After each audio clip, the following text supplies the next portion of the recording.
Bo día a todos e a todas, damosles a benvida a unha nova sesión da iniciativa Transformatec Sessions, impulsada polo Plan Digitalent e organizada polo Centro Gallastec. Hoxe continuamos cunha doble sesión a cargo de Dina Hosting. Comezaremos cunha primeira sesión dedicada á ciberseguridade, da man do relator Félix Barreira, e continuaremos co webinar Infraestructura Hosting. Antes de comezar, aconsellámosles o uso de cascos para unha correcta audición da xornada, maximizar a pantalla para optimizar a visualización do contido e recargar a páxina se houvese algún tipo de corte ou interrupción. Ademais, recordámosles que poden ir facendo preguntas a través do chat para trasladarllas ao relator. Agradecemos ademais que cubran en internet o rexistro da asistencia. Moitas grazas e damos comezo á sesión. Benvido, Félix. Hola, bos días. Perdón.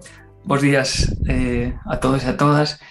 Antes de nada, gustaríame felicitar ao Antega por esta iniciativa de achegar a tecnoloxía ás novas xeracións e que vexan como funcionan certas cousas así dentro dun entorno máis empresarial, digamos.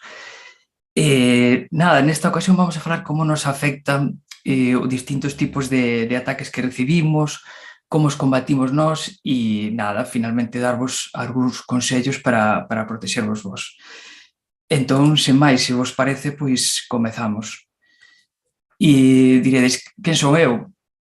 Eu, son Félix Barbeira, levo bastantes anos traballando como administrador de sistemas Linux e sí que é certo que dun tempo a esta parte estou máis centrado en temas de ciberseguridade. Entón, diredes que quen é Dina Hosting? Pois mira, Dina Hosting somos unha empresa que, levamos bastante tempo no sector. De feito, fai pouco fixemos o 20 aniversario e o que temos, pois, todo o necesario para que montedes o vosso proxecto de internet. Dende o máis sinxelo, que pode ser un hosting compartido, correo, ata servidores dedicados ao máis alto nivel. Actualmente temos presencia en máis de 130 mercados internacionales, temos clientes repartidos por todo o mundo e estos serían así un pouco os datos xerais que estamos manexando. En realidad estos son relativos ao ano 2020, ahora xa, por exemplo, no caso de traballadores aquí pon 120, pero creo que xa debemos andar polos 130 ou algo máis. E como vedes, cerca de 300.000 dominios, temos, me gustaría recalcar o que sai aquí, o número de VPS e servidores, porque creo que debe ser 4.000 e pico. Recalcalo porque cada un destas máquinas ten unha IP pública e iso significa que están expostos a internet. E agora despois vos vou a comentar o que supón isto. E entón, isto sería así un pouco o índice da charla. Como vedes, consta de certos puntos e non vos vou a machacar coas típicas recomendacións, simplemente a ver como sea o noso día a día, como nos busca así un pouco as cosquillas e trataremos casos reais, contaremos así unha batalliña, en que situacións podemos ver envoltos para que vos seades conscientes de que pode pasar se se torcen así un pouco as cousas. E, sobre todo, o importante sería como nos protexemos contra isto, que diremos que medidas podedes tomar xa hoxe para estar protegidos. Na derradeira sección, comentarei que tecnoloxías veñen, as facilidades que nos dan para que non caemos nestas trampas.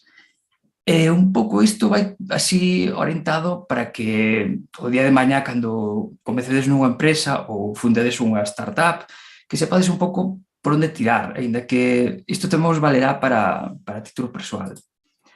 Entón, como é o noso día a día? Pois, como vedes, isto é unha selva. Aquí nunha selva hai animales de todo tipo, hai grandes, pequenos, o grande quere comer ao pequeno, aí prima un pouco a lei da supervivencia. E como vemos nós isto? Nós, no momento que damos de alta unha máquina con IP pública, como os comentaba antes, empezas a mirar os logs da máquina e, iso é un escándalo. eu que sei, dale de alta ás 2 horas xa tes ataques por todas partes, e como deixes algo medianamente aberto, xa tes aí o típico chino minando bitcoins. A ver, digo chino porque, eu que sei, é un dos actores habituales neste tipo de ataques. E sí que é certo que dar de alta unha máquina ten que pasar por unha serie de auditorías de seguridade, e as máquinas están moi monitorizadas, a mínima saltan as alarmas, pero, bueno, ese risco sempre temos aí. Entón vos diredes, pero esta xente que busca, que queren, a onde queren chegar, non? Pois aquí ninguén está polo amor ao arte, aquí a maioría das veces buscan pasta. E diredes, como se fai pasta con isto? Pois a maioría das veces é conseguindo datos privados, bases de datos, tamén é moi jugoso o tema de minado gratis de criptomoedas. Digo gratis porque, a ver, unha cousa típica é buscar vulnerabilidades que hai en páxinas web e meter algún proceso aí. E claro, tú tes un proceso que está executándose nunha CPU dun servidor, que son máquinas caras e potentes, e tú non pagas un duro, eso está, a luz pagamos nós, evidentemente. Entonces iso, claro, es basta gratis, literalmente, non? Outra cousa si é o típico de espionaxe industrial, desprestixiar a competencia, atacando un posible competición no sector, extorsionando que sufre o ataque. Bueno, isto, como vedes, isto hai moitas formas por onde tirar, hai moito. Entón, isto igual a veces tamén é simplemente un punto de entrada para despois facer ataques máis sofisticados. Igual simplemente vas recoletando máquinas para formar unha botnet que o día de mañá che poida servir para executar un ataque de negación distribuída, para tumbar unha web así un pouco máis potente. E nada, recordo que aquí a maioría da xente está para, como os comentaba, para facer cartos. Entonces, hai que ir ao barato. Isto por compararlo un pouco así co tema das fake news, que está así moito de moda, que sale máis barato? Poñer unha noticia, postear unha noticia en Facebook, ou facer un vídeo feito con inteligencia artificial no que saia o típico vídeo de Obama no que modifican a imaxe por ordenador para que diga o que nos queremos que diga. Bueno, xa vos digo como é barato empezar a poñer cousas por Facebook, distribuílas por Twitter e nada, isto é así. Entón, neste caso, o vector de ataque máis fácil é o correo, suele ser o email. É algo que chega directamente á bandexa de entrada da persoa que ten configurada esa conta, e chegar a esa persoa por outros métodos pode chegar a ser moi complicado. E nada, tú colles, envías miles de emails, con que pinche algún, pois xa che cunde, xa sacaches partido a iso. E claro, vendo desde a nosa parte, sí que se fai complexo controlar tan ao detalle o que lle chega a unha persona, donde pincha, onde deixa de pinchar. Isto, bueno, hai que ter cuidado. E diredes, pero isto compensa? A ver, compensa, para empezar, teñen que pillar. E ainda así, ainda que te pillen, é complicado que che apliquen un tipo de pena moi elevada. Non se pode comparar, por exemplo, con físicamente roubar un banco, algo así. A ver, non vos estou dicindo que empezades a delinquir ni nada disso, pero bueno, para que sepades como vai o tema. E neste contexto, pois cal é o ataque máis común? Pois o phishing. O phishing está, vamos, eso é a orde do día. Para os que non sepades o que é, phish significa pescar en inglés, e iso que vai facer un terceiro cos vosos datos persoais. Como vedes, está bastante ben representado nesta imaxe, e nada, é o típico que te intentan suplantar páxinas web mediante un email, ou pincha aquí, introduce os teus datos de acceso, e tú estás introducindo esos datos de acceso a unha páxina que realmente non é a que non é a páxina de verdade, non? Despois esos datos van para o tío que montou esa páxina fraudulenta, non? E con que fin se fan isto? Pois, a ver, nos casos prácticos despois xa vamos a falar un pouco máis disto, pero xa vos anticipo que ningún dos fins é bo para vos. Así vou vos contar uns casos curiosos para que vexades que casos que pode pasar na vida real, e todos, si vedes, bueno, todos van a estar centrados un pouco no tema do phishing, como os comentaba, que está á orde do día, e ese tipo de ataque vai andar sempre polo medio de alguma maneira, non? Entón, o primeiro, que sería ataques de DOS constantes a un cliente. Bueno, de DOS, se non sabedes o que é, ataques de negación distribuída, cando che tumban a web enviando tráfico desde un montón de ubicacións distintas, non? Entón, tiñamos o caso dun cliente que estaba continuamente sufrindo este tipo de situación e nada, falamos con el e nos comentou que recentemente sufrieron un ataque de ransomware. Ransomware é isto que, bueno, que che mandan un virus, tú executas eso e encriptache os datos e despois te piden un rescate, vamos, que che fan unha extorsión. Ese ataque de ransom, como comentaba, viña a raíz dun ataque de phishing. E como vedes isto, phishing moitas veces é un punto de salto a outro tipo de ataques máis graves. Moitas veces é a punta do iceberg. E o que fan con estes ataques de ransom, o típico que se recomenda sempre que non tens que pagar, porque senón estás dando pé a que isto o fagan unha e outra vez, porque se están lucrando con iso. Entón, como agora están vendo que a xente moitas veces non paga, xa che fan unha extorsión doble e xa che din, como non pagues, publicamos os datos en internet. Neste caso, xa chegaron a facer incluso unha triple extorsión, porque xa non só publicamos os datos en internet, sino que empezamos a facer un DDoS a túa página web para que pagues sí ou sí, bueno, que te poñen aí con moita presión. Outro caso sería, bueno, e chamei a Asuntos Ninja. Isto foi un caso que tivemos fai cousa de unhas semanas, foi unha oleada de correos e o que facían, enviaban un email con un adxunto que era un virus. Ese adxunto estaba comprimido con unha contrasinal e no propio correo se decían, bueno, a contrasinal é tal cual, non? Entón, ese tipo de archivo comprimido non... como que se saltaba, tú non podías escanear co sistema de antivirus anti-spam, eso porque non conocías ese tipo de contraseña. Entón, tivemos que escribir reglas específicas para este tipo de eventos para que os bloqueara. Aquí, como vedes, estás todo o tempo xogando o gato e o rato. Outra cousa máis, que isto é unha tendencia en incremento e a mí me preocupa bastante. Unha inxección directa de correos. Que é isto? A ver, vimos que os nosos portales de acceso ao webmail detectamos casos de phishing no que o atacante obtén o contrasinal do correo e en principio non fai nada. Queda aí latente e puntualmente arrastra emails á bandexa de entrada. E tú te configuras imagínate, tú configuras o cliente de correo no teu Outlook ou Thunderbird ou que uses e arrastras desde o teu escritorio un correo á bandexa de entrada. Entón, iso se salta todo tipo de medidas, se salta anti-spam, antivirus, iso é perigosísimo, porque se é outra persoa que teña configurado esa conta de correo, de repente lle aparece ese correo na bandexa de entrada. E entón, claro, tivemos que darlle voltas a ver como podemos solucionar isto e incluso empezamos a ver que ahora xa está empezando a haber ferramentas automatizadas para facer isto grande. Isto, claro, é un tema que nos dou bastante dolores de cabeza. E xa o último, isto foi, bueno, aconteceu a mí me comentou un compañero de sector e tamén foi a raíz de un phishing. E que pasou? Bueno, chamalle PDF con regaliño.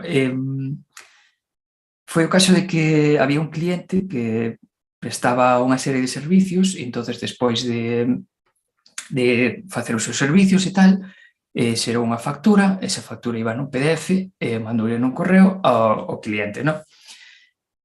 Despois de unha semana, o cliente ainda non pagara, o sea, a factura evidentemente poñía un número de conta que facía a transferencia e tal, e ao cabo de unha semana o cliente non pagara e decidiron chamalo por teléfono. Oye, fulanito, recibiste o correo da factura e tal?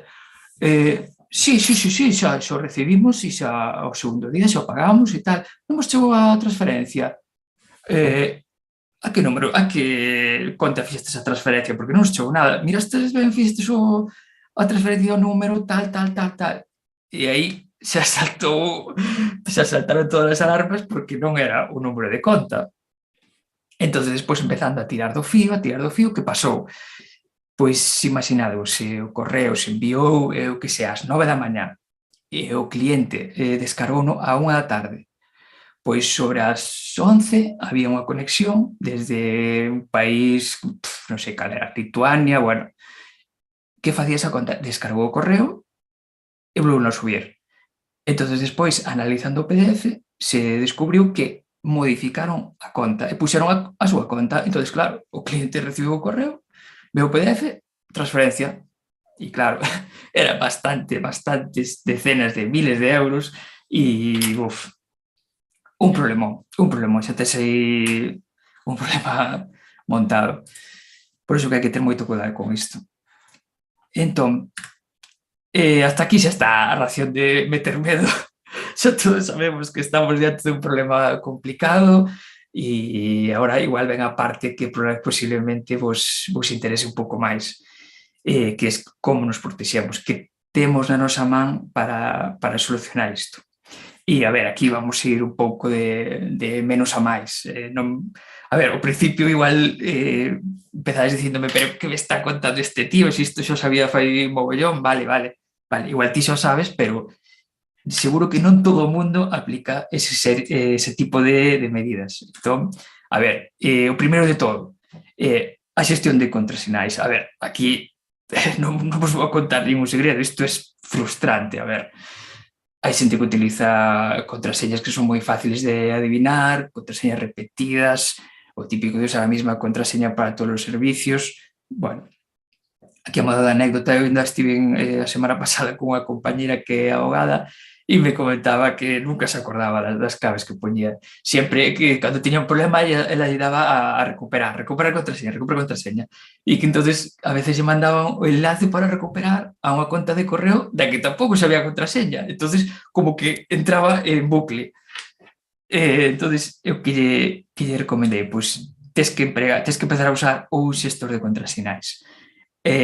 Vos diríades, isto que vale, pois o xestor de contrasinais é un programa no que vamos a meter todas as nosas contrasinais e nós só os temos que acordar da frase de desbloqueo. O resto non debemos sabelas. De feito, é aconsellable que non as sepamos, que as contraseñas non as deberíamos nin saber, nin velas, escribilas ou sacalas dese xestor. Este xestor é como Las Vegas, o que pasa aí non sale de aí, non? Entonces, se incumplimos algunha destas 4 que comentei, é que estamos facendo algo mal. E, bueno, neste caso, eu vos comento estes dous que son open source e, a ver, vos se empezades a ver xestores de contrasinais por internet, vades á página e todos din que son o mellor. Sabes, vas á web do fabricante e nós somos os mellores, tal, o sea que é un pouco co que vos sintades máis cómodos. Eu xa vos digo, vos comento estes dos porque son open source, pero cada un ten as súas características. Por exemplo, o Bitwarden sí que está máis orientado a guardar as contraseñas en un entorno cloud, ainda que teña unha versión para ter na vosa infraestructura tamén, e o KeePass XT sí que só se pode almacenar en local no teu disco duro. Aquí xa depende un pouco de como vais a usar vos. Igual se eres unha persoa que estás viaxando constantemente, pois igual te interesa máis que esas contraseñas estén nun entorno cloud. E, bueno, eso, cada un que use coa que se atope un pouco máis cómodo. Entón me diredes, pero, a ver, eu uso eu guardo as contraseñas todas no navegador, que pasa? Eso non está ben. Pois, digamos que iso a nivel de organización non escala moi ben. Non se poden aplicar políticas de ningún tipo, non se pode, políticas me refiro a longitude de contrasinais ou usar caracteres numéricos, bueno, ese tipo de cousas. Non se pode usar un segundo factor de autenticación, que despois máis adiante vamos a falar disto. Non se poden compartir contraseñas entre departamentos, estás atado a ese navegador, bueno, como vedes ten unha serie de inconvenientes. E, a ver, por ensinarvos un pouco de que vai isto de xestor de contrasinais, vale, por exemplo, é a página do Bitwarden.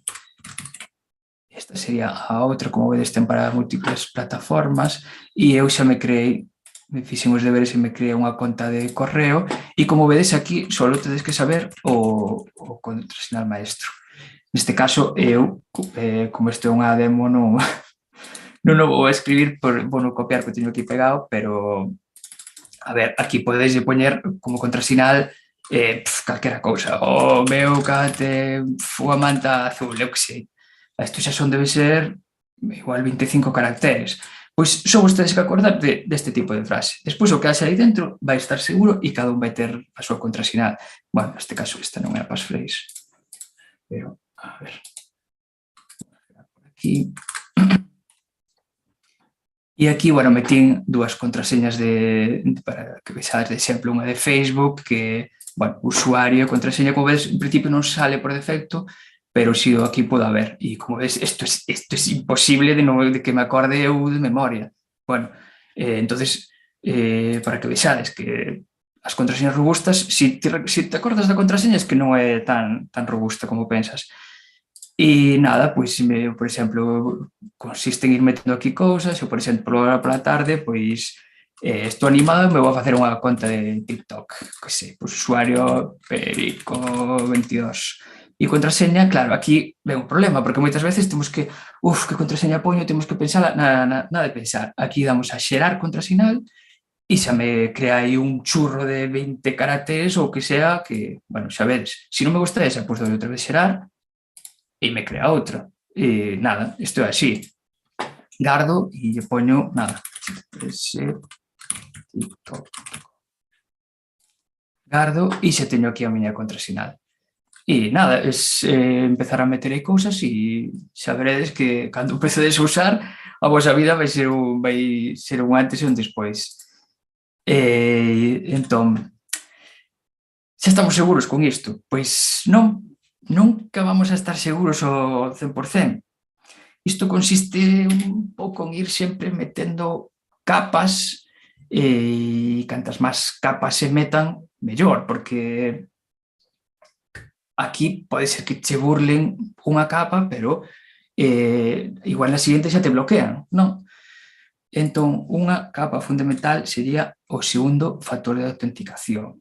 Isto que é? Pois, a ver, nos temos o usuario, vale? Entón, como lle demostro a unha máquina que ese usuario son eu? Pois mediante unha autenticación. Isto da autenticación é un método polo cal ti demostras que és quen dis ser. Tradicionalmente, só se usaba un único factor, que suele ser o contrasinal, o típico de que usuario e contraseña é para dentro, e xa está. Pois esta técnica do segundo factor consiste en presentar dúas ou máis probas. Habría que escoller dous tipos distintos destes tres que están aquí nomeados. A lo que sei, que sería un contrasinal, a lo que teño, que podría ser o típico código que che mandan ao móvil, ou algo que son, que xa sería biometría. Aquí xa sería algo de, por exemplo, unha huella dactilar ou un escáner de retina, algo dese tipo.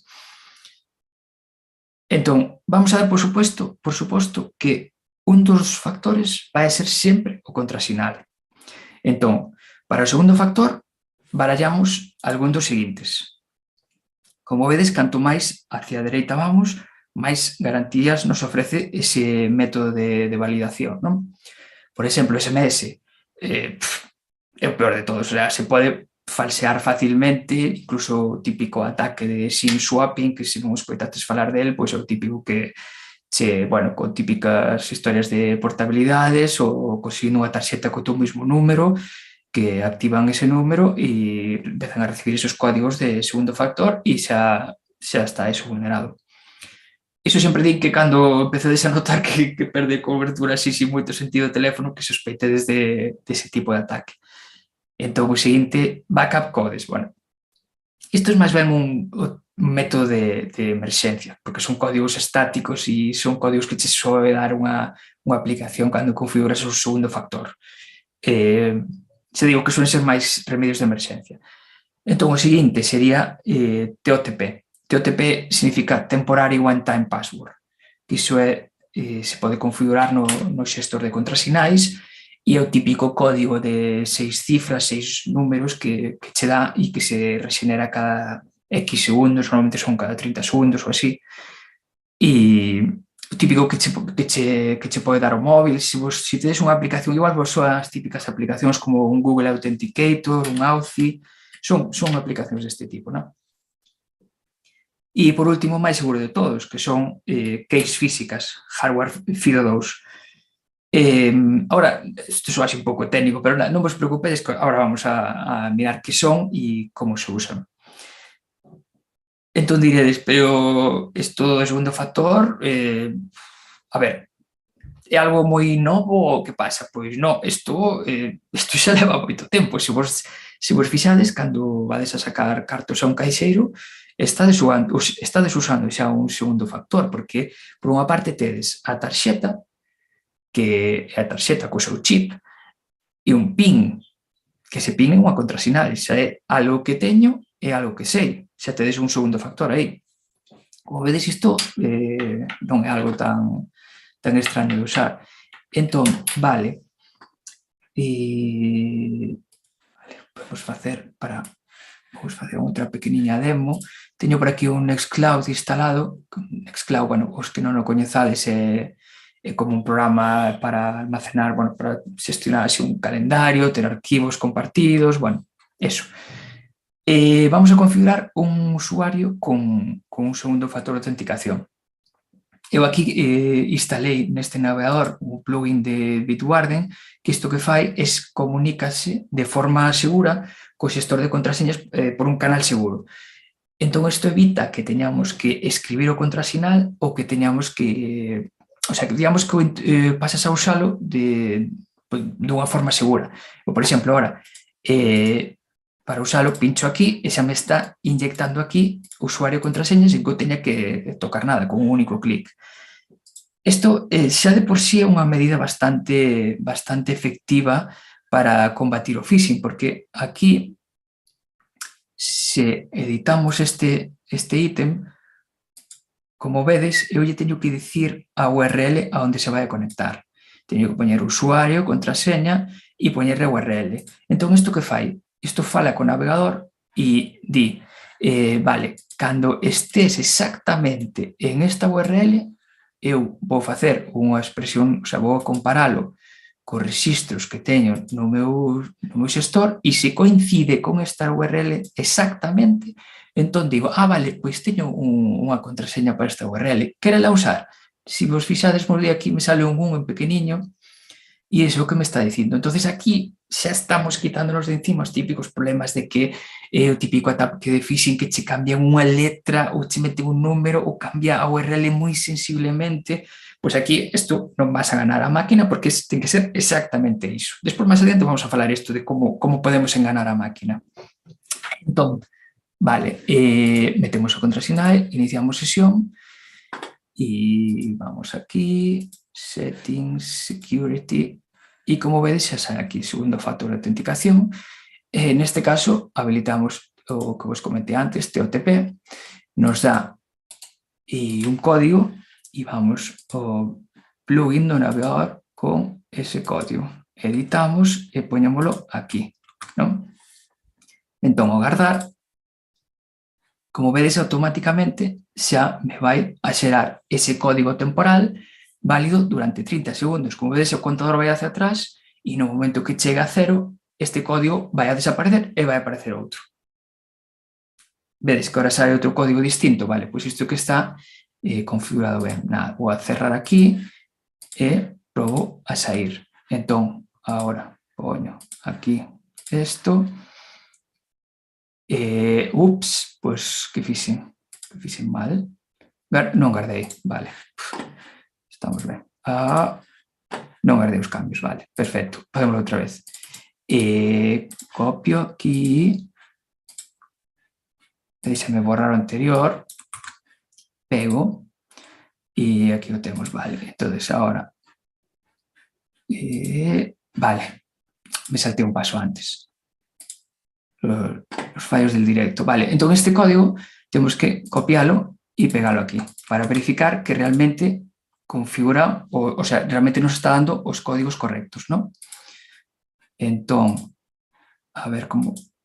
O que pasa es que aquí hai que estar atento porque se lle metes o código caducado tens que estar dentro dos 30 segundos, vale? Entonces, saímos E agora si, logout, poñemos os datos, iniciar sesión e nos pide ese segundo código que o poñemos e entramos para dentro. Como vedes, aquí xa está bastante protegido o usuario, porque xa estamos falando dun método que incrementa moito o nivel de seguridade.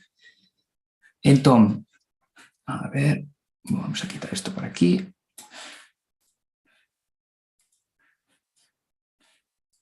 Vale. Entón, que temos que facer aquí? Con isto, como vos comentaba, temos un nivel xa máis que aceptable. Pero como nesta charla somos uns entusiastas, somos uns frikis da seguridade, vamos a subir outro nivel máis. E este sería protexer o xestor de contrasinais con chaves físicas FIDO2. Sería cos xestor de contrasinais máis keys físicas FIDO2, que son este tipo de dispositivos. Se vos fixades, poño en vermello as S, porque teñen que ser polo menos dúas keys. Miredes por qué? Pois poño un exemplo. Vos, as chaves da casa, seguro que non tedes unha única copia. O típico é que os vosos pais teñan unha copia, o veciño, a ver, isto é así. Que pasa se perdes esa chave, esta key física, ou che rompe, ou eu que sei. Pois que non podes acceder ao xestor de contrasinais. E aquí non hai non podes chamar ao ferrariero de internet. Aí non tes ese salvoconducto. Entonces, non vos preocupedes acerca do tema das keys físicas. Agora vamos a facer unha pequena demo para que vexades como funciona e vos quede claro. E, vale, estas agora vos poño. Estas son as típicas empresas que venden este tipo de chaves. Quizás a máis coñecida sea a Yubico, que máis recorrido ten no sector, pero despois hai outras como SoloCase, NitroKey. Bueno, SoloCase se caracteriza por ter o firmware de open source tamén, pero bueno, a ver, buscades case FIDO2 en internet e xa vos van a sair un montón de empresas que se dedican a isto. Entón, cara onde imos? Que nos dan estas chaves, que andimos con todo isto. A ver, hai que recordar que aquí o gran problema é o da autenticación. Como lle demostro unha máquina que eu son eu e que ningún outro me poida suplantar? Desas debilidades actuais de onde nace o phishing. Aquí hai que darlle facilidade aos usuarios. Todos sabemos que para que trascenda unha tecnoloxía que teña éxito ten que chegar a todos os públicos. E por poñervos un exemplo, bueno, un mal exemplo, sería o DNI digital. Que iso, bueno, para que funcione certos escenarios casi ten que haber un alineamento de planetas. Entón, as mentes pensantes de internet deronlle moitas voltas a este tema e chegaron á seguinte conclusión: que non podemos confiar nos humanos. Entón, esta frase, que parece que dixo Terminator, ten todo o sentido do mundo. E es que por moito que avisemos por moito que formemos a xente con recomendacións de seguridade, fíxate na URL que teña HTTPS, non pinches aquí, non pinches alá, sempre acaba salindo, ao final do día sempre acaba salindo un phishing que é máis complicado de detectar co anterior e fai que acabe explicando. A ver, cuidado, eu tamén me incluo, que aquí somos todos humanos. A que me refiro con isto? Pois que unha máquina é máis difícil de enganar. Un humano sempre é moito máis fácil. Por poñermos un exemplo, este cadro, vos diríades que está torcido ou non? Se o tens que explicar a un humano, lle podes empezar contando que sí, que hai unha torre en Italia que está torcida e este cuadro, pois colgámoslo así, porque é unha representación artística que bla, bla, bla, bla, bla, que sí, poderías chegar a entendelo. E a ver, como lle explicas isto a unha máquina? Isto pode chegar a ser moi complicado. Entón, aquí tes un humano todo feliz e a máquina botando fume porque non entende nada do que está pasando, non? Entón, vamos a darlle a volta á tortilla con isto e vamos a intentar velo desde o punto de vista dunha máquina, non? Esta multiplicación. E eu se teño que facer esta multiplicación, non sei se sabería facer, e se a teño que facer, casi seguro que o resultado vai a ser incorrecto. Sin embargo, isto yo mando a facer unha máquina e me vai a dar instantáneo, casi no momento, e se o ten que facer outra máquina, vai dar o mesmo resultado igual. Entonces, que quero dicir aquí? O que comentaba un pouco antes, que non podes depender dun factor humano. O que vos comentaba antes das mentes pensantes de internet, que chegaron a conclusión de que se fai preciso unha tecnoloxía exacta para a autenticación, que poden realizar as máquinas sin esforzo e non deixe lugar a libre interpretación dun humano. Entón, esa tecnoloxía xa existe e chámase, redoble de tambores, perdón, aquí está a máquina facendo multiplicación, me olvidade desta diapositiva. Aquí está a máquina facendo a multiplicación toda feliz e o humano estupando a cabeza porque non lle dá para fazer esa multiplicación. Pois, como os comentaba, que esa tecnoloxía chámase WebAuthn. Isto funciona un pouco como os comentaba antes das chaves da casa. Ti sería como máis ou menos ter a chave da túa web. E para isto, como se vai entender mellor con unha pequena demo, volvemos ao noso querido Nextcloud e, a ver, díxame quitar o de TOTP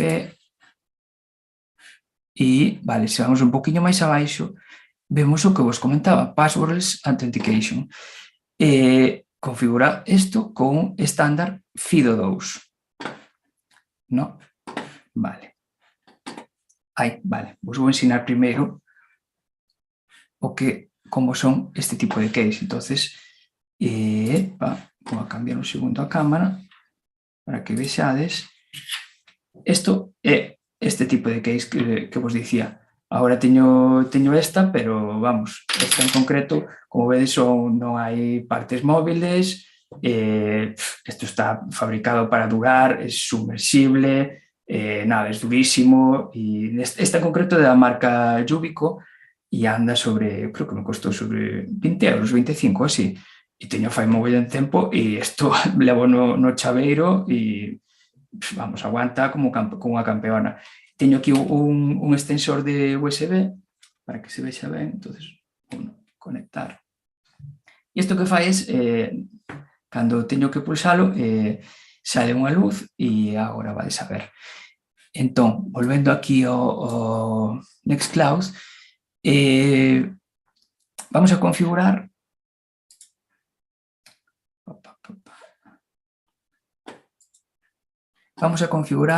esta chave para que funcione con este tipo de autenticación. Entonces, lle dou a engadir chave de usuario USB e se vos fixades está parpadeando, non? Non sei se se aprecia, e me di, usa tu llave de seguridade. Entón, inserta tu llave de seguridade, xa está insertada, e tócala. Entón, o que vou facer é simplemente tapar a luz. Poño, e xa me di, ok, xa recoñece, e me di, ponlle un nome, pois, eu que sei, chave 1, vale, guardar, xa teño configurada. Entón, agora, si para comprobar que funcione, nada, me saio por aquí, e o mesmo, teño que iniciar sesión con dispositivo e só me teño que acordar do usuario. Cal era o usuario? Benito, creo que era. Sí, Benito. Iniciar sesión. Eu lle poño Benito. Iniciar e xa me... como vedes, isto xa está parpadeando e simplemente teño que tocar e xa estou dentro. Non hai contraseña por ningún lado, ni nada. Como vedes, isto é moi fácil. Bueno, por certo, teño aquí outra chave máis para que vexades como son outros. Este é un pouco máis cutrilla, esta anda. Este 9 euros me costou, me parece. Ten unha parte que hai que pinchar, pero como vedes, é USB e nada, outro tipo de keys hai bastantes no mercado. Vale, entón, que máis? E como vedes, a ver, que podemos fazer tamén para que vexades que isto non ten un uso simplemente de entrar, sino que se pode usar con, por exemplo, con claves SSH. Pois, a ver, uso un pouco isto. O típico de que queredes entrar, un segundinho, o típico de que queredes entrar nun servidor por SSH, pois se crea unha key, e eu son unha key estática e o típico, entro como root, bueno, non se debería entrar como root, pero bueno, isto é unha demo. E nada, entro e así, non? Entonces, que pasa? Podería crear unha key asociada a a esta chave, se lle poño SSH key gen con SK de security key e, como vedes, volvemos aquí, se lle dou aquí, xa me pulsa, o sea, pon aí para autorizar esta xeración. Pulso e nada, se xerou, dime, a ver, dime, introduce o número de arquivo, nada, Mickey, por exemplo, pode poñer passphrase ou non, neste caso non, e xa temos aquí, fona a crear onde non era, vale, Mickey, bueno, está aquí, non? Entón, o que podo facer é entrar no de antes, vale, antes vou a copiar papeles e eu entro no servidor, estou esperando, 17,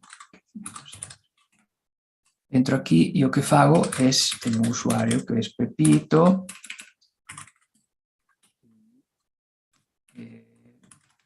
no arquivo de authorize case que sí, case e pego esa clave pública. Entonces saio e ahora si quero entrar como Pepito, pois vou usar, poñéndole como parámetro esta key e, como vedes, dou aquí e me confirma presencia de usuario. Como vedes, está parpadeando, pulso, presencia confirmada, e xa estou dentro. Vale, pois isto, para que vexades, normalmente as claves privadas se gardan con bastante recelo, non se xera con unha passphrase e non lle demos a ninguén. Neste caso, a clave privada podemos lle dar ao noso peor inimigo, porque es que, a non ser que teñamos aquí a nosa key, non a vai a poder usar, as dúas son complementarias. Digamos que iso añade unha capa de seguridade bastante importante, non? Digamos que a clave privada nunca sale da chave esta. E a modo de resumo con respecto a este modelo de seguridade, o usuario, como vedes, non ten que recordar nada. Isto só require un xesto, non se almacena nada sensible no servidor, o usuario non pode ser enganado con phishing, digamos que todo este gran problema desaparece dun plumazo. Es que tú imagínate, mamá, papá, ti só tens que saber o usuario e cando che pida poñer o dedo aí, polo aí para dentro. E xa está, así de fácil. O hackercillo non che vai vir aquí a poñer o dedo, bueno.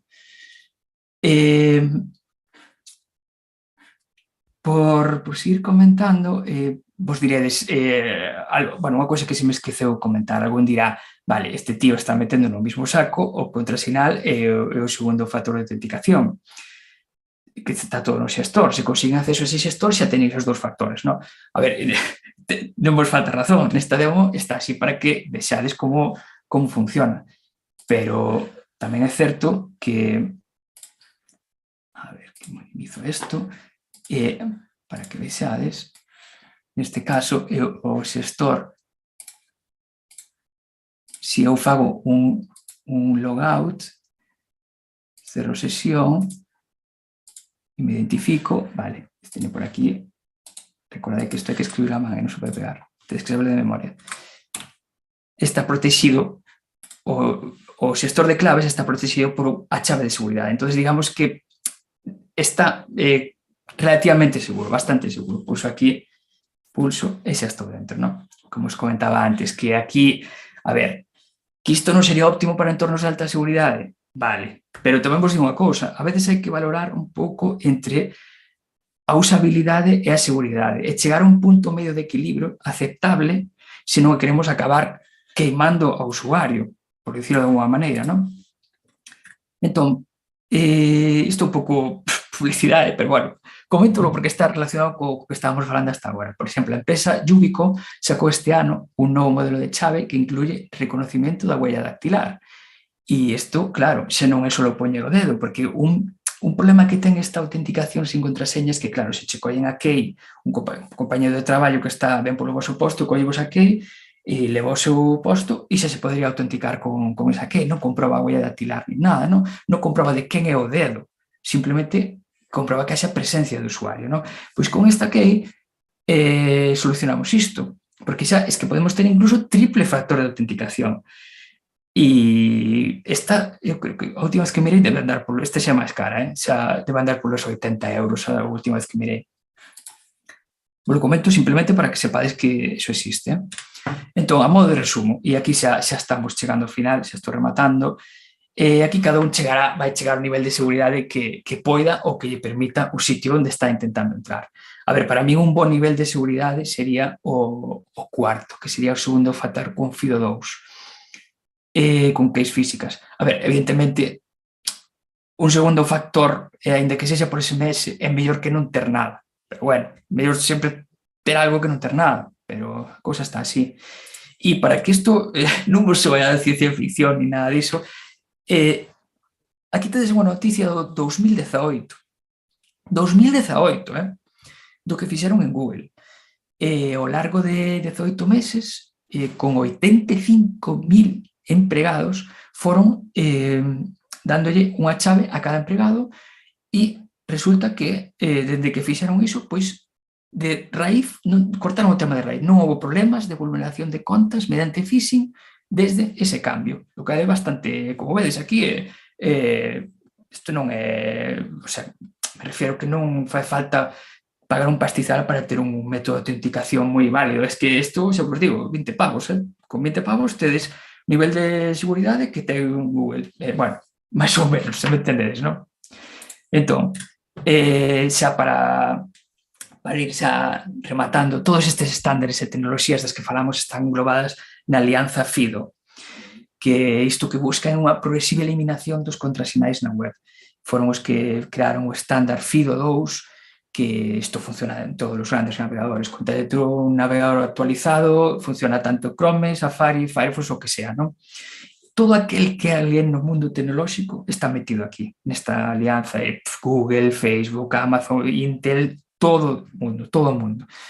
Entonces, a parte negativa de isto, a ver, que de momento hai poucos servicios web que implementen esta tecnoloxía. Cada vez, sí que é certo que cada vez se ve máis, pero ainda son poucos. E outro punto negativo, por ponerle algún, o coste das chaves físicas. Imaginadvos que a nivel empresarial cada empregado precisa a súa key. E este cambio pode chegar a ser costoso. Aquí sempre hai que estudiar se compensa ou non. A ver, personalmente, eu creo que compensa é moito. E pouco máis, darvos as gracias a todos por este anaco que me prestastes atención, calquera cousa xa sabedes onde atoparnos. Non sei se hai algunha pregunta ou calquera cousiña que queirades comentar. Félix, moitísimas gracias pola presentación, uns trucos super interesantes. Espero que nos metan medo a máis de un, non? Que a veces somos un pouco descuidados con este tipo de asuntos. Non sei se alguén do chat se anima a facer algunha pregunta, se non, Félix, algún último consello que darlle aos rapaces e rapazas que visualicen este webinar? Pois, a ver, eu me compraría unha chave destas, ainda que non sea a típica, que sea máis cara, unha, xa vos comento, esta me costou 9 euros e se tedes, por exemplo, non tedes que usar ninguna tecnoloxía rara. Por exemplo, a conta de Gmail, que seguro que todos tedes algunha por aí, ten a función de seguridade avanzada. Se buscades en Google Gmail Advanced Security ou algo así, xa podes habilitar un modo co que só podes acceder con este tipo de chaves. Entón, se queredes trastear por aí, cuidado, non buscades bloqueado sin acceso a conta de Gmail, pero bueno, por aí podes empezar a trastear con isto se vos interesa o tema. Perfecto, Félix. Pois parece que nadie se anima a facer preguntas no chat, pero bueno, quedan, como ben dis na última diapositiva, os teus datos de contacto e, bueno, se alguén que visualice o webinar a posteriori ten algunha dúbida, pois que se sinta libre de contactar convosco. E damos entón paso á segunda sesión da xornada de hoxe, tamén a cargo de Dina Hosting. Neste caso dará o relatorio Iván Expósito, un relatorio centrado na infraestructura hosting, así que nada, Iván, cando queiras xa podes conectarte e despedimos a Félix, un placer. Moi ben, bons días. Hola, Iván. Vamos a ver. Intento compartir a miña pantalla. Deixo vos tamén así á vista o título da nosa presentación. Félix, escollicho o relevo, se me podes compartir a túa pantalla, graciñas, moitas. Moi ben. Creo que ahora xa se ve, verdade, Mara? Sí, perfecto, gracias. Moi ben. Bueno, pois inicio entón un poquinho a miña presentación. Antes de nada, voume presentar de novo, vale?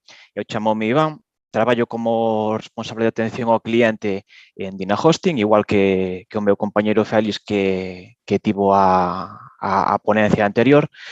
E eu quería centrar a charla do día de hoxe en falarvos de infraestructura hosting, infraestructura de aloxamento web, é dicir, donde están de verdade, físicamente, todas esas webs que visitamos a miúdo no noso día a día ou os nosos propios proxectos que albergamos en algures, de acordo?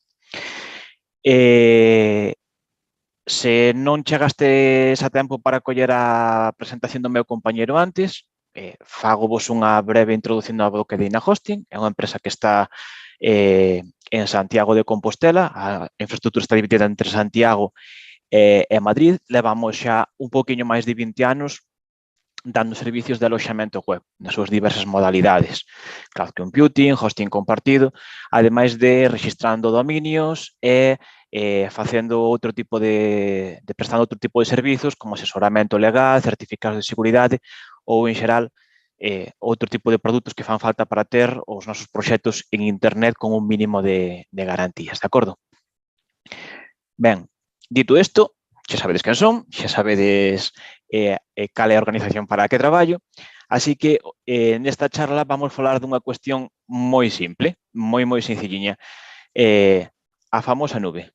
Esa nube na que todo o mundo ten os seus documentos, o seu correo, os seus proxectos, nube, todo está na nube, pero ao final o certo é que non acabamos de ter unha idea clara de que é esa famosa nube, non? A donde nos van os nosos documentos, as nosas webs, os nosos ficheiros cando os pasamos a esta nube? Ben, pois o certo é que, aínda que este concepto de nube sona moi intangible, moi etéreo, moi liviano, moi a nube, non? O certo é que esta famosa nube do que está composta en realidade é de hardware, é dicir, de dispositivos físicos, de instalacións, é dicir, de ferro, de edificación, de cableado. Dá unha imaxe bastante menos romántica que este concepto de nube tan etéreo, non? Pero deso vai un poquinho esta charla, non? Do que vexades que é de verdade esta famosa nube. Entón, para explicarvos para facer unha analoxía sen entrar en moito tema técnico, vamos partir dunha premisa, vale? Vamos a establecer unha analoxía, vamos a pensar que unha web é unha persoa ou unha familia, vamos, ou un grupo de persoas, un núcleo familiar ou unipersonal, vale? Quedadevos con eso. Entón, as persoas, obviamente, igual que as webs, viven en algún sitio, non? Así que, igual que as persoas viven en povos, en cidades, en barrios, en edificios, as webs, donde viven, vale? De que se compón esta nube? Bueno, pois, se temos que facer unha analoxía, digamos, entre urbanismo, arquitectura e tecnoloxía de hosting, de aloxamento web, poderíamos decir que o primeiro paso, a base do sitio onde viven estas webs, sería un data center, é dicir, un centro de procesamento de datos. Que é isto de un centro de procesamento de datos? Bueno, pois é justamente o que tedes nesta imaxe. É un edificio, vale? Non ten máis entre comillas, vale? É un edificio que está especificamente diseñado e construído para poder albergar dispositivos electrónicos. Nun vistazo exterior non vades apreciar moitas diferencias, quizás excepto nesa azotea, na que se ven un montón de cousas raras, vale? Hai antenas de comunicacións, hai sistemas redundantes de produción de enerxía, hai sistemas de refrigeración, claro, así nesa foto sin máis non se ven, vale? Pero este tipo de edificios está pensados para ser, como quen di, un búnker, vale? Tenen un control de acceso moi estricto, vale? Hai medidas de acceso, hai personal de seguridade, o edificio está diseñado para permitir que os dispositivos que están dentro se comuniquen con os principales proveedores de comunicacións. O edificio está pensado para ter medidas antiincendio moi estrictas, está pensado tamén para soportar calquera caída no suministro eléctrico, tenen acometidas de alimentación eléctrica redundantes, vale? E se digamos que decimos isto que plantexábamos de que as webs viven neste data center, vale, poderíamos decir que un data center cun edificio destes é o equivalente pois a unha cidade, vale? É dicir, un destes edificios gardaría o que sería unha cidade das webs, de acordo? Coas súas rúas, os seus barrios, os seus distritos, etcétera, etcétera. Digamos que é o bloque común, vale? Así que ahora que sabemos que a cidade das webs son estes edificios, no, estes centros de datos, podemos empezar a desgranar un pouquiño o que hai dentro, vale? E o primeiro que vemos que hai dentro destes edificios é que, a diferencia das nosas casas, aquí os tabiques xa vedes que transpiran un pouco máis, vale? É dicir, estes centros de datos divídense en gaiolas ou contenedores, é dicir, é o seu primeiro método de división, vale? Diredes, tanto lles costaba levantar aquí un tabique e non poñer unha reja cochambrosa. Bueno, como vos imaginaredes, un sitio como este, que está plagado de servidores, de switches, de routers, de dispositivos de alimentación, xera moitísimo, moitísimo calor, de acordo? Entón, o feito de que estes tabiques sexan transpirables, por decirlo de alguna forma, vale, contribui á disipación de calor, a extinguir posibles incendios e demais, de acordo? Así que esa primeira división dun data center dunha cidade das webs faise en gaiolas ou contenedores. A que equivaldría isto máis ou menos na vida real? Bueno, pois poderíamos estar falando dun barrio, vale? Se temos que o data center é unha cidade, estas gaiolas é a súa división por barrios. Aínda así, nós, como webs, non vivimos en todo o barrio, vivimos en algún sitio determinado. Pois aí temos a seguinte división, vale? Estas gaiolas, estas habitacións de ferro, están cheas de racks, é dicir, de estanterías de servidores ou estanterías de dispositivos de almacenamento e computación, de acordo? Probablemente vistes este tipo de estanterías, deste tipo de racks nos vosos centros de ensinanza, ou vistes en hospitais, ou vistes quizás en edificios da administración pública, vale? De ter que establecer unha comparación coa vida real, que sería un rack? Bueno, pois sería máis ou menos unha maza, vale? Dentro do noso barrio, que sería a gaiola, vale? Teríamos un rack que é unha maza, un conxunto de bloques. Novamente, nós non vivimos en toda a nosa maza, vale? Así que hai que afinar un pouco máis. Como se dividen estes racks? Bueno, pois estes racks non deixan de ser estanterías, vale? Que están especificamente feitas para poder almacenar en forma de baldas servidores, vale? Aquí xa nos metemos en cousas que probablemente vos sonen máis. O típico, hai que mandar a web ao servidor, non, hai que subir os documentos ao servidor. Ben, un servidor xa sabedes que non deixa de ser un ordenador, vale? Un ordenador, como pode ser o noso ordenador da casa, pero que ten unhas certas peculiaridades. A primeira xa vedes que é física, está construído de forma que se pode almacenar e colocar nestes racks ocupando o mínimo de espacio. Tenen algúns cousiñas máis, como fontes de alimentación redundantes e demais, pero podémonos quedar co concepto de que é un ordenador, vale? Sin máis. A que equivaldría este ordenador? Bueno, pois sería un bloque, un edificio. Xa fomos afinando un pouquiño máis o sitio onde vivimos, non? É dicir, temos que un CPD sería unha cidade das webs, temos que unha xaula sería un barrio das webs, temos que un rack sería unha mazá das webs e temos que xa finalmente un servidor, vale, un ordenador que contén múltiples webs sería un bloque de edificios. Igual que nós temos uns cantos veciños en cada bloque, pois as webs tenen uns cantos veciños dentro de cada servidor. De acordo? Bueno, máis ou menos temos unha analoxía e xa nos facemos unha idea máis clara de que este concepto da nube de nube ten pouco, vale? Xa vedes que edificios, instalacións, servidores, aquí sona pouco a nube, por moito que lle chamemos así. Bueno, xa temos unha idea máis ou menos clara da infraestructura que hai detrás, ben?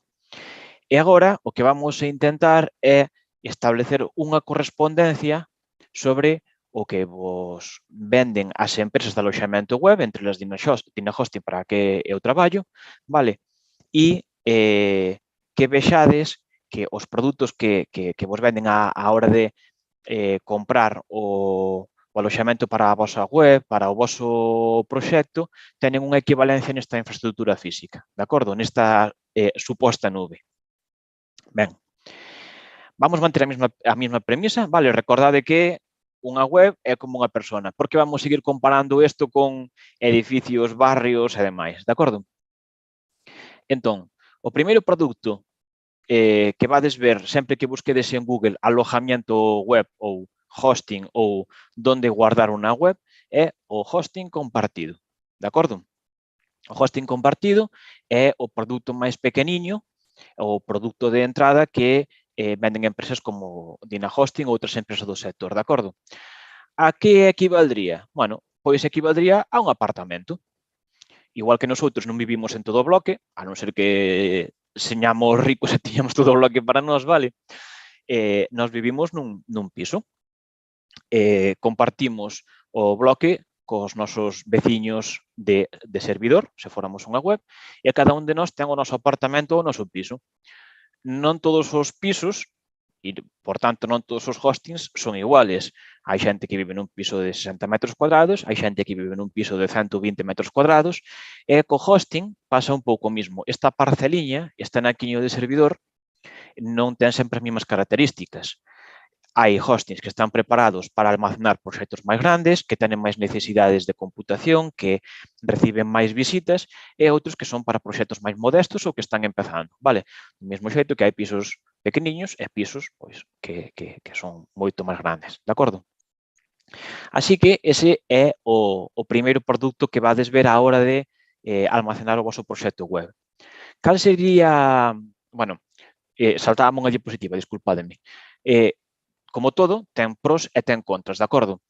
Obviamente, os pros é que ao ser o produto de entrada, o produto inicial, sempre vai ter un coste máis reducido. Normalmente, por darvos un rango, un hosting compartido adoita moverse entre uns 50 e 150 euros ao ano, vale? Por dar así unha horquilla aproximada. Ten outra ventaxa, que é que hai unha oferta increíble. Se buscades hosting en Google, van vos faltar tempo para ver todos os resultados que hai, é dicir, hai moito onde escoller, e que normalmente vos, como diseñadores web, vale, ou como desenvolvedores web, non vos tedes que ocupar do mantemento do servidor para nada, vale? Hai especialistas, como o meu compañero Félix que falou na charla anterior, que son administradores de sistemas e son os que se ocupan de coidar que este servidor, que este bloque no que están os nosos hostings, os nosos pisos, vai estar sempre en perfecto estado, a nivel de seguridade, a nivel de actualizacións e demais. Ten contras, obviamente, como todo, vale? O primeiro contra é que temos só un anaquiño, é dicir, non podemos dispoñer de toda a capacidade de cómputo, non podemos dispoñer de toda a capacidade de almacenamento do servidor, só temos alugado un pedaciño, vale? Mais ou máis grandes, pero sigue sendo un pedaciño. Igual que nos pasa no noso bloque, compartimos parede co veciño. Se o veciño fai ruido, a nós pode nos resultar molesto. Bueno, pois, aínda que no mundo do hosting está máis acotado, sí que pode haber algúns efectos colaterales entre uns hostings e outros, vale? E por último, dadevos conta o que fomos desgranando. Pasamos de centros de datos a xaulas, a racks, a servidores, a hostings. Facesvos unha idea de que unha empresa de aloxamento web mantén miles e miles de hostings, moitos miles. Que iso que implica? Que para poder ter conta deles necesita que sexan o máis parecidos posibles, que teñan a configuración máis homoxénea. Eso repercútenos como desarrolladores web en que non podemos configuralo a medida como se puxéramos o noso proxecto no noso servidor da casa ou no noso ordenador da casa, non? Unhas cousas por outras, é un punto de partida, de acordo?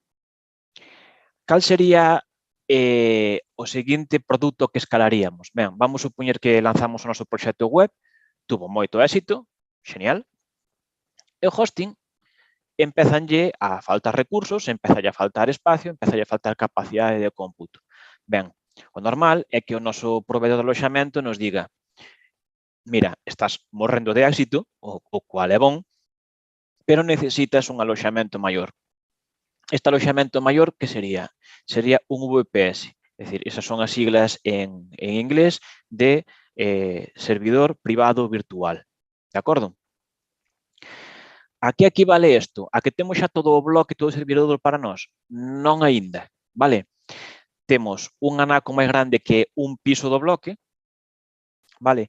Pero seguimos en ter todo o servidor. Podemos establecer a analoxía de que nós, de repente, o que facemos é que temos todo o ático do bloque. Compramos todos os pisos, tiramos unhas paredes e quedámonos con toda a planta. Toda a planta é nosa. Temos vista a todas as rúas que rodean o bloque. Non temos aínda o servidor inteiro, pero sí que temos unha parte significativa del, de acordo? Como se tuviéramos todo ático, como se tuviéramos todo baixo para nós. Cales son os pros e cales son os contras destes? Obviamente, temos moita maior capacidade de almacenamento, temos moita maior capacidade de cómputo, vale? Xa non estamos tabique con dous veciños que poden facer ruido. Aquí é moito máis difícil que os veciños nos molesten, de acordo? E, polo tanto, xa subimos en prestacións. Seguimos tendo moitas opcións no mercado para isto. Non é tan difícil que un proxecto escale ata necesitar un produto destas características, de acordo? E, novamente, siguen sendo produtos nos que a empresa de aloxamento se adoita a facer cargo da administración, o que vos decía, da seguridade, da actualización e demais, co cual nós podemos seguir centrados en facer a nosa web, en facer a nosa app, en facer o noso desenvolvemento web en xeral, e non temos que preocuparnos do que pase no día a día co servidor, se recibe ataques ou se deixa de recibilos ou se saliu un parche de seguridade, de acordo? Ten algún contra? Obviamente, como todo, vale? O primeiro é que é o obvio, non? Ao ser un produto máis avanzado, tamén é un produto dun importe pois máis elevado, vale? Pode estar suxeito a algún erro de hardware, non nos olvidemos de que aínda que teñamos un cacho do servidor, seguimos estando nun servidor físico. Se ese servidor físico, por exemplo, lle falla a placa base, teremos un tempo de inactividade, de acordo? E podemos estar suxeitos a determinadas restriccións de tamaño, é dicir, o noso VPS, o noso anaco de servidor pode cambiarse de tamaño. Imaginemos que temos unha planta a día de hoxe e o día de mañá compramos tamén a planta de arriba. Ben, o edificio ten unha serie de plantas determinadas. En algún momento nos faremos con todo o edificio quizás, pero non podemos inventarnos máis plantas, de acordo? É dicir, temos uns límites de escalado, uns límites de hardware. Isto lévanos ao terceiro produto, vale, que vos van ofertar as empresas de aloxamento, que sería quedarnos con todo o bloque, de acordo? Ter ese servidor físico que vimos antes que se enracan uns encima doutros para nós na súa totalidade, de acordo? É dicir, sería o equivalente a quedarnos con todo o bloque para nós, con todo o edificio para nós, de acordo? Bueno, aquí os pros e os contras respecto ao produto que vos explicaba antes, o VPS, son bastante obvios. Xa non temos molestos veciños que poidan facer ruido, é dicir, vai ser moi difícil que o veciño da rúa de enfrente faga tanto barullo como para que os coitemos, de acordo? É dicir, todo o servidor é para nós, todo o uso que se fai do servidor é noso, e, por tanto, non vai haber ninguna consecuencia derivada do emprego de ningún outro usuario, de acordo? Outro pro que ten é que, igual que pasaba cos VPS, a empresa de aloxamento web normalmente dá opcións de facerse cargo eles da administración do servicio, vale? E que, novamente, é un produto que é moi extendido. Hai moitas opcións e, por tanto, con moita variedade de oferta. Aquí, vades ter un abanico de precios, bueno, aquí e nos VPS, vades ter un abanico de precios moi amplio, vale? Cando escollemos un VPS, é dicir, un servidor virtual, ou cando escollemos un servidor físico na súa totalidade, temos que ter en conta os mesmos parámetros que cando compramos un ordenador para a nosa casa ou para a nosa oficina. É dicir, que procesador ten, con que frecuencia funciona, con cantos cores, canta memoria RAM ten, canto disco duro ten, etc. En función deso, pois pode haber servidores que costen 500 euros ao ano e pode haber servidores que costen 6.000 ou 7.000 euros ao ano, de acordo? Obviamente, aquí xa estamos falando de proxectos web que van a atender a múltiples usuarios ao mesmo tempo, que van ter un volumen de visitas apreciable e que, home, o normal é que se está pagando un servidor de, vamos supoñer, 3.000 euros ao ano, este xerando uns beneficios, obviamente, superiores, de acordo? Este produto, novamente, tamén ten algún contra, vale? O primeiro compárteo co seu predecesor, co VPS, que é que non é infinito. Un servidor, home, pois, hai cousas que sí que se poden modificar, podemos meter un disco duro máis grande, podemos ampliar a memoria RAM, pero ten uns límites. Por exemplo, a un servidor non se lle pode cambiar o micro facilmente. Ou un servidor que empeza con 8 GB de RAM, quizás o podamos ampliar hasta 256 GB ou 512 GB, pero hai un número de slots determinado. Vamos ter un determinado número de bahías de discos duros. Podemos meter 1, 2, 4, 8, quizás en algúns modelos 16 ou 32 discos duros, pero sigue habendo un límite finito. É dicir, ese servidor non vai crecer ilimitadamente, de acordo?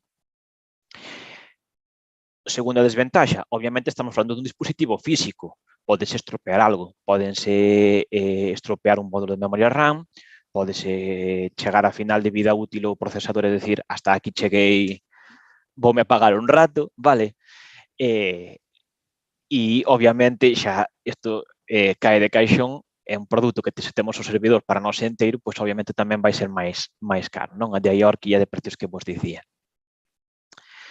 Así que xa vedes que estes dous últimos produtos, VPS e dedicados, aínda que tenen unhas prestacións moi altas, vale, son bases tecnolóxicas moi potentes, quédanos aí o problemiña de que non son infinitos.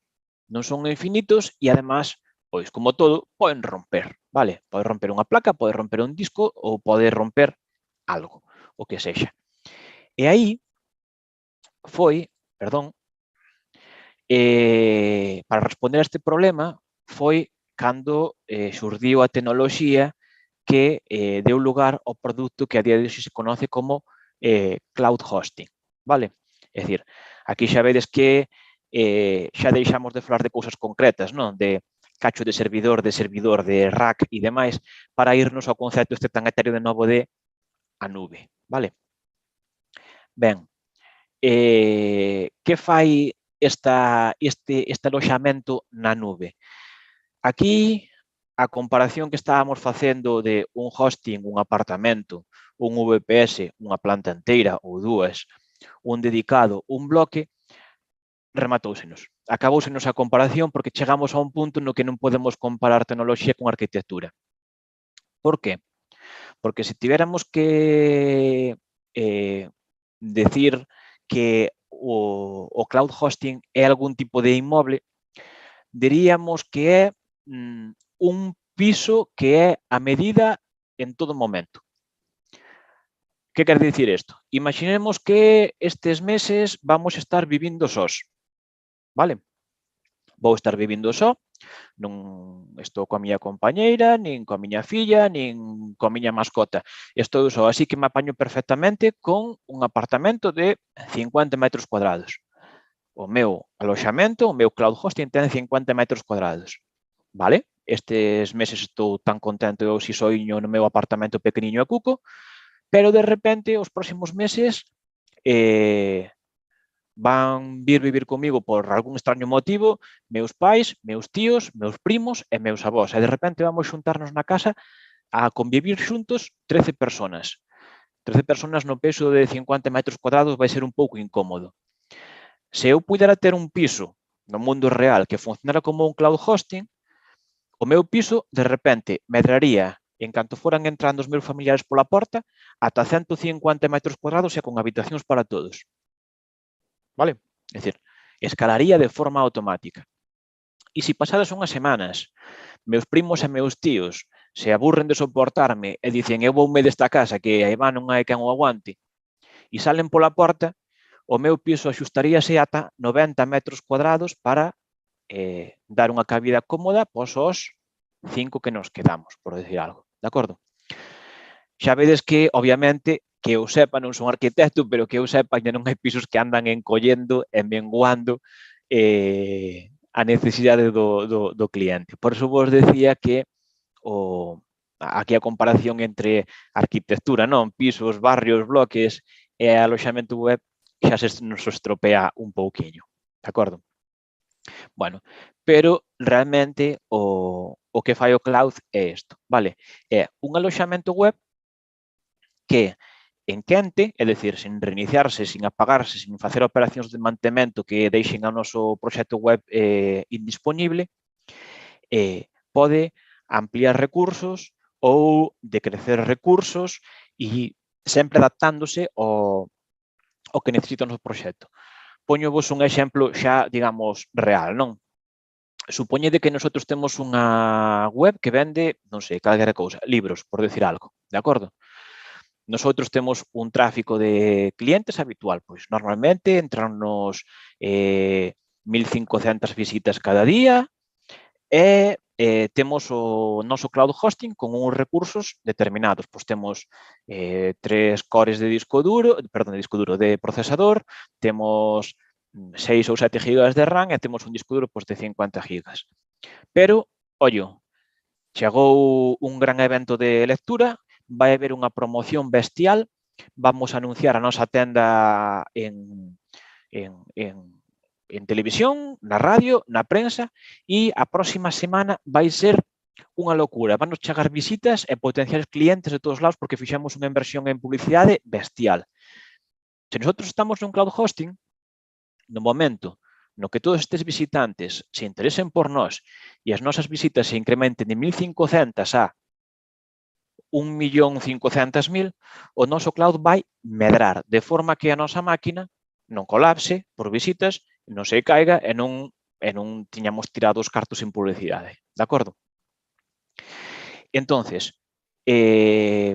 vades ver a palabra cloud por todos lados. Xa sabedes que a día de hoxe cloud, nube, está de moda, mencionas está na sopa, teña ou non teña que ver, de acordo? Ese precisamente na diapositiva xa vedes que é un dos contras, non? Que se utiliza moito cloud como reclamo comercial. Pero realmente, cando vos están vendendo un servicio cloud de verdade, o do que vos están falando é dun servicio que pode aumentar ou encoller en función das vosas necesidades, de acordo? Que está libre de erros de hardware porque non nos interesa para nada se detrás hai un servidor, un VPS, un rack ou o que sexa, e que, ademais, nos van facturar en función do que esteñamos consumindo en cada momento. É un pouquiño como a factura da luz, non? Se o día que temos encendidas todas as luces da casa e a calefacción posta, pois ese día van nos cobrar máis, o día que só temos unha bombilla e temos a calefacción apagada, ese día van nos cobrar menos. pois ese é o concepto de cloud. Realmente é un produto que fai que nos olvidemos de se temos moitos cores, de se temos moita memoria RAM, de se temos moito ou pouco disco duro, que vamos ter? Vamos ter directamente o que necesitemos en cada momento, de acordo? Outra ventaxa que ten é que comparte cos seus irmáns pequenos entre comillas, a ventaxa de que todos os recursos do cloud son nosos, non se comparten con ningún outro usuario, é como se tiveramos un servidor para nós, que é o que temos, non? Que encolle e que decrece. É que, tal como está montado por detrás, coa tecnoloxía que hai por detrás, vámonos ver sempre libres de fallos de hardware. Xa vistes que o VPS ou o servidor dedicado, se lle fallaba a placa, pois tiñamos un problema. O que é realmente detrás do cloud, vale, son un conxunto máis ou menos grande de máquinas. É dicir, hai moitos servidores ou moitos racks directamente cheios de servidores que o que fan é crean un pool, é dicir, unha fonte compartida de recursos que despois se vai separando en instancias de cloud de maior ou maior tamaño según necesite o cliente. Que significa isto? Que como temos, vamos supoñer, un cento de servidores montando a nosa cloud, de acordo? Se deste cento de servidores a un lle falla a placa, a outro lle falla, pois, por unha casualidade da vida, todos os discos duros ao mesmo tempo, 2 de 100 se quedan inoperativos, vai nos dar igual, porque sigue habendo outros 98 en funcionamento que retoman o servicio dos seus compañeros caídos, de acordo? Iso a nosotros fai que nos dé igual que está pasando por detrás co hardware, ese é un problema da compañía de hosting, da compañía de aloxamento web, e nosotros vamos ir centrados no noso proxecto, de acordo? Ten algún contra? Bueno, pois o primeiro que vos decía é que o termo cloud utilízase con moita lixeireza. Aquí sí que xa hai que preguntarlle ben á empresa de aloxamento que está desentendendo vos por cloud, realmente, vale? Aquí, moitas veces, cando se oferta, xa estamos ante máquinas nas que o proveedor de aloxamento che pode facer a administración ou non, vale? Por exemplo, Dina Hosting sí que administra o seu cloud, pero, por exemplo, os gigantes como Amazon realmente dan os recursos de hardware e tens que instalar ti sistema operativo, actualización, software e demais. Entón, é un punto tamén que hai que ter en conta antes de contratar. E, obviamente, estamos ante un produto de altas prestacións. Por tanto, sobre todo, se ten uns recursos moi grandes destinados, pois pode ser máis caro, non? Ben, pois con estes 4 produtos xa tedes máis ou menos unha chuleta, vale, de que tipo de oferta vos vades a topar a hora de decir, vale, onde meto o meu proxecto web. Hai un último produto que moitas veces non se oferta de forma pública e que está destinado solamente a proxectos de gran envergadura, de acordo? Por exemplo, se decimos unha web grande, eu que sei, a de Marca, por exemplo, o Diario Deportivo. Marca, obviamente, non funciona nun hosting, estaría sobrepasado todo o tempo. Marca, obviamente, non cabe nin nun VPS nin nun servidor dedicado e, non o sei, aquí estou conjeturando, pero quizás non utilice unha infraestructura cloud.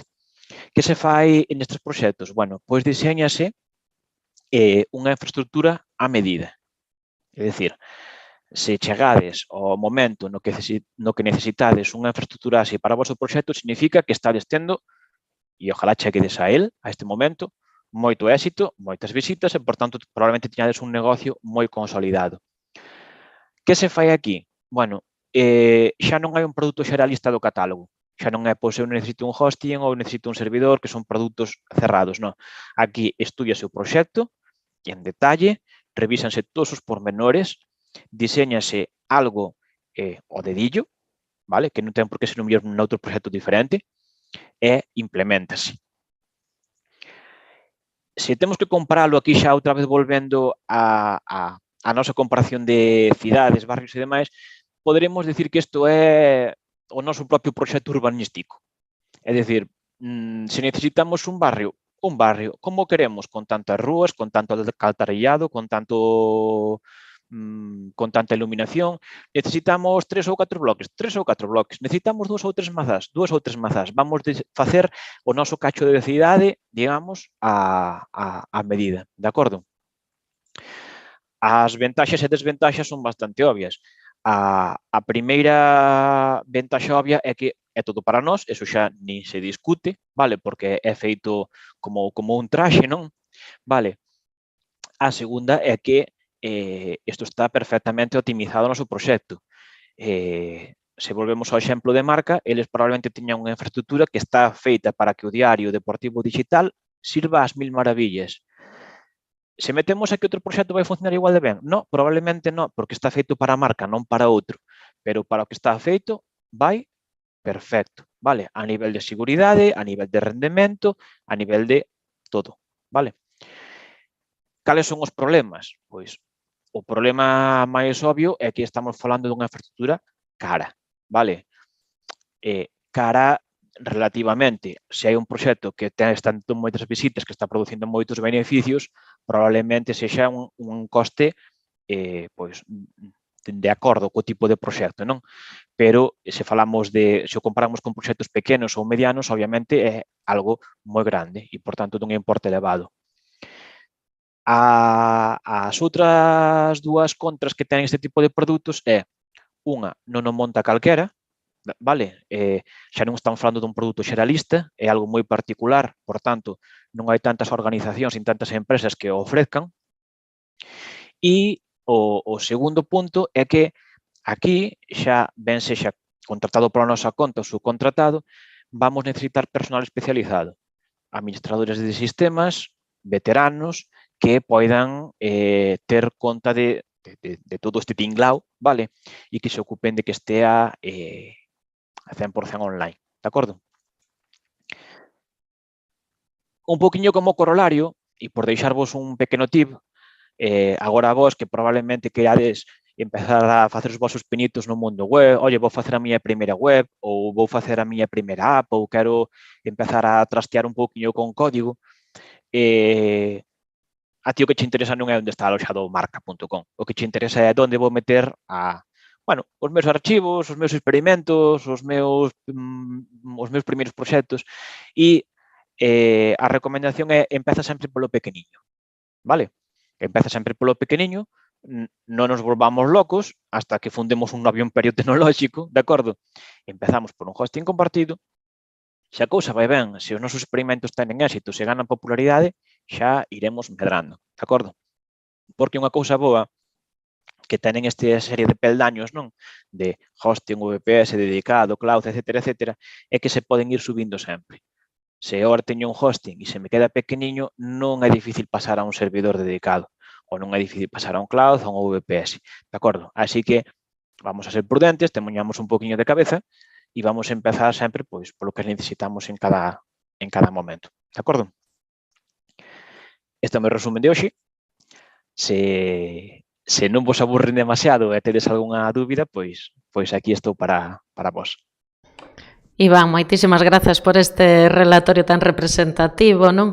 Para estes conceptos tan abstractos, ás veces é preciso, este tipo de exemplificacións para que queden máis claros. Ademais, tamén trasladarlle as grazas ao equipo de Dina Hosting por participar nesta iniciativa de Digitalent.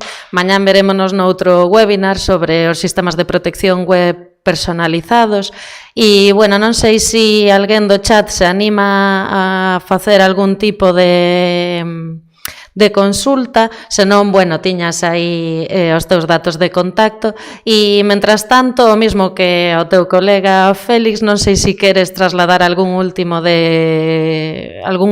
mensaxe ou consello para os rapaces e rapazas que visualicen o vídeo, non? Sobre todo desde a vosa experiencia a nivel laboral e demais. Pois diríalles que, aínda que esta charla foi, bastante coloquial, non? Falamos de edificios sen ser arquitectos e simplificamos todo moito. O que lles diría que é que se lles picou a curiosidade deste campo, vale? Especialmente aos rapaces que poidan estar cursando ou pensando, por exemplo, en cursar ciclos de formación profesional como o de ASIR, decirlles que que se están metendo nun campo moi interesante, O campo de administración de sistemas e redes ten unha demanda continua, vale? Cada vez se demandan, igual que en desarrollo, quizás non na mesma medida, pero sí que se demandan moitos profesionales, e sobre todo o tema de cloud computing, vale? Arquitectos cloud e demais, é un dos perfiles que neste sector da informática pois está máis en auxe. Tenen por diante un porvir que é brillante e ademais moi interesante. Bueno, Iván, pois o dito, moitísimas grazas. Sen máis, damos por rematada a sesión de hoxe. Agradecemos que cubran en internet a enquisa de satisfacción que aparece no chat. E nada, animamos vos a asistir ás seguintes sesións do Gallastec. Moitas grazas. Gracias a vos.